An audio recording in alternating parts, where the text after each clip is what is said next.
बिस्मिल्लाहिर्रहमानिर्रहीम अस्सलाम वालेकुम welcome back to my YouTube channel gateway to know. So जो इस चैनल पे न्यू है उनको मैं बता दूं कि जो हमने सीरीज स्टार्ट किया पॉलिटिकल साइंस पे वो एक बुक पे है जिसका नाम है इंट्रोडक्शन टू पॉलिटिकल साइंस। जो इसका हमने प्लेटो का पहला पार्ट है वो मैंने एक वीडियो में कर दिया है जिसका डिस्क्रिप्शन मैंने दे दूंगी। आप उस पर जाके देख सकते हैं। जो उसमें मैंने बताया है उसकी लाइफ के बारे में कुछ बताया है। देन जो व्यूज हैं उनके जस्टिस के बारे में, उनकी रिपब्लिक बुक में जो उन्होंने सॉकेट्स के बारे में बताया उनकी व्यूज हैं। और मैं उसमें बताया है कि डेमोक्रेसी के क्या उनकी राय है। तो इसका नेक्स्ट पार्ट हम अब देखते हैं इस वीडियो में। स्टूडेंट्स फिर हम आज देखेंगे बेस्ट पॉलिटिकल ऑर्डर क्या था प्लेटो के नजदीक। तो हम शुरू करते हैं उनकी बुक से जो उनका नाम था रिपब्लिक, जिसमें उन्होंने आइडियल स्टेट के बारे में बताया था। उन्होंने बताया कि आइडियल स्टेट कौन रूल कर सकते हैं, वो है फिलोसफर्स। फिलोसफर्स क्यों ही रूल कर सकते हैं? क्योंकि उनके पास जहन की कुव्वत है। उनका मानना था कि जो जहन की कुव्वत रखते हैं तो वो सबसे ज्यादा ऊपर हो जाते हैं। इसकी एग्जांपल हम ले सकते हैं जो स्पार्टा थे वो उनको डिफीट हुई थी किससे? एथन से। जो उनके वॉरियर्स थे वो एक मॉडल थे क्योंकि उनके पास जहन की कुव्वत थी, वो नॉलेजेबल थे। तो प्लेटो को माना था जो एक आइडियल स्टेट है वो कौन रूल कर सकता है? वो फिलोसफर्स ही रूल कर सकते हैं। फिर जो इस रिपब्लिक बुक में जो मेन थीम था वो क्या था? Law of justice, sorry. तो इसका ताल्लुक किससे था? आइडियल स्टेट से। क्योंकि आइडियल स्टेट्स की बुनियाद किस पे थी? जस्टिस पे। हम देखते हैं हमारे लिए क्लियर है कि जो Plato does not introduce is a fantastical political innovations, जो कि हमें सॉक्रेटिस ने बताई थी अपनी स्पीचेस में कि वो एक जन्नत में नमूने की तरह थी। तो इसमें ऐसा कुछ नहीं है। जो प्लेटो साहब थे उन्होंने एक प्रैक्टिकल इम्प्लीमेंटेशन के बारे में हमें बताया है। उनका जो विजन था वो जस्टिस पे था। जो जस्टिस का ताल्लुक है ना वो किससे है? एक रवायती खूबी से है। जो कि इसको हम क्या कह सकते हैं? इसका ताल्लुक किससे है? गुडनेस से है, अच्छाई से है इसका ताल्लुक।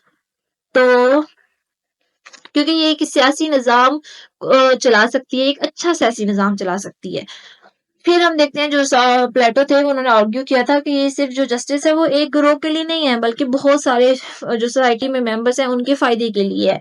क्योंकि जो जस्टिस है उसका ताल्लुक किससे है? यूनिटी से है। क्योंकि यूनिटी जो होती है वो एक इत्तेहाद का एहसास कायम करती है, एक बेसिक्स कंडीशन है फॉर द हेल्थ। हम यूँ कह सकते हैं जो एक हम जिस्म है उसको हेल्थ के लिए जिस तरह एक इम्पोर्टेंस रखती है हेल्थ उसके लिए, तो इसी तरह एक सोसाइटी में पॉलिटिकल ऑर्डर के लिए एक जस्टिस बहुत ज़्यादा ऐसे ही इम्पोर्टेंस रखता है। तो इसलिए प्लेटो ने बहुत ज़्यादा एम्फसाइज़ किया किस पे? जस्टिस पे। फिर उन्होंने एक बताया कि जो injustice cause the civil war while and hatred and fighting, while the justice brings the friendship and the sense of common purpose. दोस्तों फिर जो बेस्ट पॉलिटिकल ऑर्डर है उसमें बहुत से फैक्ट्स होते हैं। जैसे एक सोशल डाइवर्सिटी होती है, उसमें कॉन्फ्लिक्टिंग इंटरेस्ट होती हैं, तो वो क्या कॉज करती है? एक सिविल स्ट्राइक कॉज करती है, एक सिविल वॉर चल जाती है। क्योंकि सोशल में एक सोसाइटी में एक सोसाइटी में डिफरेंट क्लासेस होती है, डिफरेंट पार्ट्स होती हैं। जैसे कि हम देखते हैं noble, rich and poor. So each representing the different claims, different values, different उनके राय होती हैं कि कौन रूल करेगा। जो ये क्या राइज करती है? ये कंट्रोवर्सी राइज करती है कि who should rule the community and what is the best political order.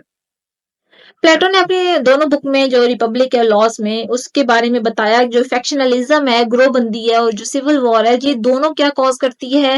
ये बहुत ही ज्यादा डेंजरस है।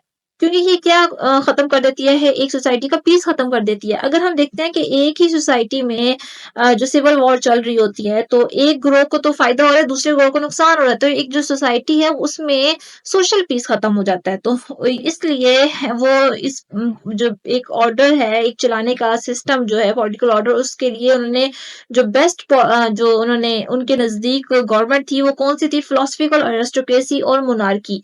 तो हम आगे देखते हैं कि उन्होंने आगे क्या बताया।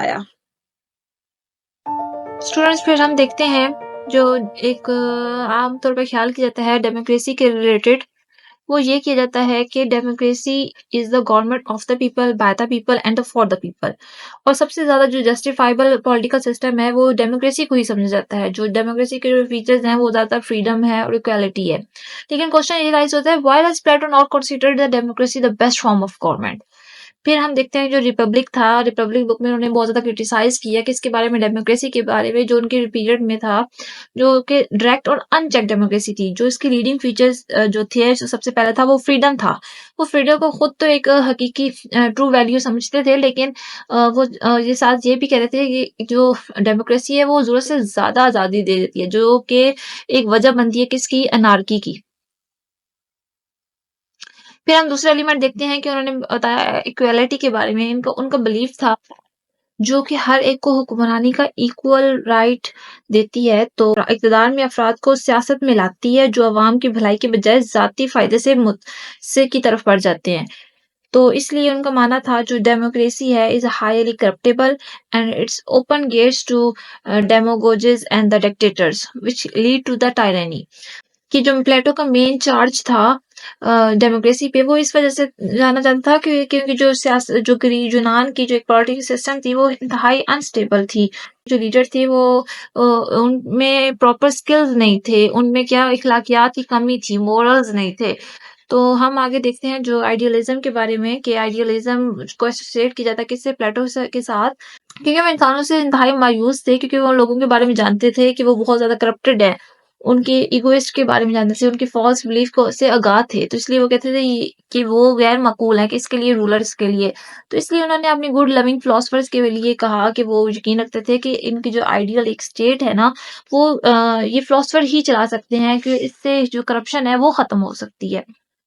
फिर हम ये देखते हैं कि जो फिलोसोफर्स हैं जो कि हम देखते हैं जो आम आदमी था ना, अगर वो जफ़ पर या लॉज़ को ओबे करता था, तो वो क्यों करता था? क्योंकि उसके पास पावर नहीं थी कि और वो सज़ा से डरता था, उसके पास इख्तियार नहीं था।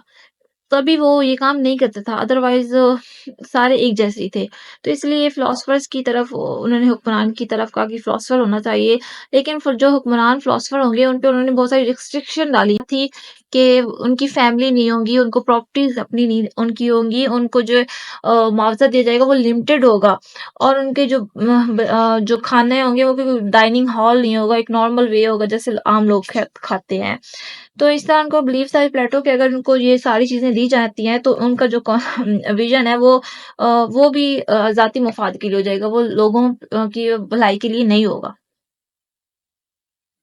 वो कहते थे अगर फिलॉसफर भी इन चीज़ों को नेग्लेक्ट करते तो और ये लग्ज़रियस होम्स और पैसों के पीछे भागने लग जाएँ, तो एक आइडियल जो स्टेट है, वो भी एक बुरी स्टेट बन जाएगी, जिसको उन्होंने डिस्क्राइब किया, उन्होंने कहा कि ये वो होगी डेमोक्रेसी। इसको कहा क्या कहते हैं? डेमोक्रेसी। फिर हमने देख फिर हमने जो फिलॉसफर जो रूलर्स थे, उनके कुछ फीचर्स के बारे में उन्होंने बताया कि जो वो एक स्टूडेंट होगा कि जिस बच्चे को मुंतखब किया जाएगा उसको एक लंबे प्रोसेस से गुज़रना पड़ेगा। जैसे कि वो एक स्टेबल और कॉर्जियस चिल्ड्रन होना चाहिए। पहली तो बात ये होना चाहिए कि उसको एक लंबे अरसे के लिए एक एजुकेशन ट्रेनिंग से गुज़रना पड़ेगा। फिर उन्होंने बताया कि वो एक उसकी जो स्टडीज़ होंगी वो जिम्नास्टिक्स से स्टार्ट होंगी, देन म्यूज़िक वो से म्यूज़िक लर्न करेगा, देन वो मैथमेटिक्स पढ़ेगा, देन डायलैक्टिक्स, मिलिट्री सर्विसेज़ देखेगा और देन प्रैक्टिकल सिटी मैनेजमेंट भी देखेगा।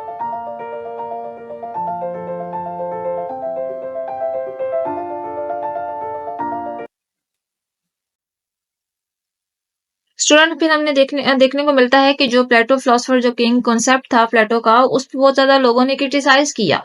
और उन्होंने पहला जो ऑब्जेक्टिव था उनकी गवर्नमेंट के अगेंस्ट वो जो उनकी रिस्ट्रिक्शंस थी, किस पे लगाई थी? जो उन्होंने फैमिलीज़ पे लगाई थी, उन्होंने प्रॉपर्टीज़ पे लगाई थी। तो वो जो रिस्ट्रिक्शन थी, वो लोग उनको कहते थे कि उन पे इल्ज़ाम लगाया गया कि वो एक टॉटलिटेरियन पॉलिटिकल सिस्टम है। तो लेकिन एक और इल्ज़ाम लगाया गया जो कि है सेल्फ प्रोफेस्ड क्लेम जो कि वो कहते थे कि वो खुद एक फिलॉसफर हैं। तो एक फिलॉसफर को कोई भी खुद तसव्वुर कर सकता है कि वो अच्छा है, तो वो खुद को एज़ अ हुक्मरान के लिए तसव्वुर कर सकता है। तो इसलिए उनको सेल्फ प्रोफेस्ड क्लेम किया गया कि वो खुद फिलॉसफर है, तो इसलिए वो खुद फिलॉसफर इसलिए उन्होंने जो कांसेप्ट दिया है वो फिलॉसफर किंग्स का दिया है। तो इसलिए एक ये क्या है कि उनको रियल नॉलेज ऑफ सिटी का नहीं है। तो लेकिन फिर हम देखते हैं जो प्लेटो इसका डिफरेंस हम देखते हैं तो जो प्लेटो थे उन्होंने फ्रीडम के बारे में सोसाइटी में एक मेन वैल्यू दी है। तो उन्होंने और भी बहुत सारे स्टैंड्स सोसाइटी में डाले हैं, जैसे कि एक फ्रेंडशिप होता है, जस्टिस होता है, विज़डम होता है, करेज। तो हम देखते हैं कि जो टॉटलिटेरियन है उसमें तो फैक्शनलिज़्म होता है और टेरर से एसोसिएट किया जाता है। तो इससे कोई ताल्लुक नहीं है। और जो रिस्ट्रिक्शन है वो तो उसने गवर्नमेंट्स उस पे हुक्मरानों पे लगाया है, ना कि लोगों पे लगाया है। तो हम ये देखते तो हैं और हम आगे ये देखते हैं कि जो प्लेटो थे उनका जो फेयरनेस आइडिया ऑफ फेयरनेस के बारे में कहते थे कि फेयरनेस के थ्रू ही हम फ्रेंडशिप और कोऑपरेशन और डिफरेंट पार्ट्स में सिटी में हम लेके आ सकते हैं। और जो फिलोसफर थे वो गवर्नमेंट के बारे में कहते थे, जो गवर्नमेंट एग्जिस्टिंग गवर्नमेंट होती है वो काम कर रही होती है एज ए मीडिएट एक आइडियल सिटी में, क्योंकि जो भी कॉन्फ्लिक्टिंग इंटरेस्ट होती हैं उनमें एक है मीडिएट के तौर पर काम करती है। स्टूडेंट्स, फिर हम देखते हैं लास्ट में कंक्लूजन, जो कि प्लेटो साहब ने काफ़ी कॉमन इश्यूज के बारे में एनालाइज किया। इसमें से हम देखते हैं importance of division of labour. फिर हम देखते हैं कि जो लोग हैं वो एक सोशल क्रिएचर्स हैं, किसमें वो रह रहे होते हैं, एक कम्प्लेक्स और इंटरडिपेंडेंट सोशल लाइफ गुजार रहे होते हैं। जो प्लेटो है वो इस बात को तो एक्सेप्ट करते हैं कि जो एक सोशल क्लास है वो बन सकती है, किसके नतीजे में डिवीजन ऑफ लेबर के थ्रू बन सकती है वो, लेकिन इस बात को रिजेक्ट करते हैं कि जो एक क्लास वॉरफेयर बनता है, जो एक क्लास बेस्ड इकोनॉमिक डिस्पैरिटी है, इस बात को वो रिजेक्ट करते हैं। और वो कहते हैं कि जो जेंडर इक्वालिटी भी इसरार करते थे कि एक जमात है वो किसी भी जमात की जो मेंबरशिप है वो किस पे डिपेंड कर रही होती है, मेरिट पे। इसलिए उन्होंने जेंडर पे भी इक्वालिटी पे भी काफ़ी ज़ोर दिया कि मेरिट पे होना चाहिए सब कुछ। और फिर हम देखते हैं कि जो प्लेटो साहब थे उन्होंने सियासत में, पॉलिटिकल थ्योरी में बहुत ज़्यादा उन्होंने डिस्क्राइबिंग किया, जनरलाइज़ किया, उनको सिस्टमाइज़ किया, साइकोलॉजी के थ्रू हमें इश्यूज़ के बारे में डिस्क्राइब किया। तो उनकी एक रिपब्लिक बुक भी हमें सियासत के बारे में बहुत सारे रोल्स, आइडियाज़ बताती है, वैल्यूज़ बताती है, एथिक्स बताती है। तो एक जो है वॉयलेन उन्होंने बताया है कि प्लेटो के बारे में कि no one has ever surpass the Plato in insisting upon the moral urgency and the centrality of the political vision. फिर हम देखते हैं कि जो आने वाले पॉलिटिकल जो थिंकर्स थे उन पे काफी ज्यादा गहरा असर इन्फ्लुएंस रहा है, किसका, प्लेटो का। तो ये जो अब प्लेटो का एक लेक्चर था ये अब खत्म हुआ है। तो मैं आपको बता दूं कि पहले जो मैं लेक्चर्स दे रही हूँ एक बुक के थ्रू है, अकॉर्डिंग है, आप उसको चैप्टर वाइज देख सकते हैं। जो इस बुक का नाम है इंट्रोडक्शन टू पॉलिटिकल साइंस। तो आपको आपके लिए आसानी होगी, तो आपको सोर्सेज से रिकमेंड नहीं करना पड़ेगा अगर आपको एक कंपाइल फॉर्म में एक चीज आपको मिल जाती है। तो अगर आपको मेरी वीडियो अच्छी लगी है तो please like, share and comments if you have any doubt, and stay tuned for the next video I'll have.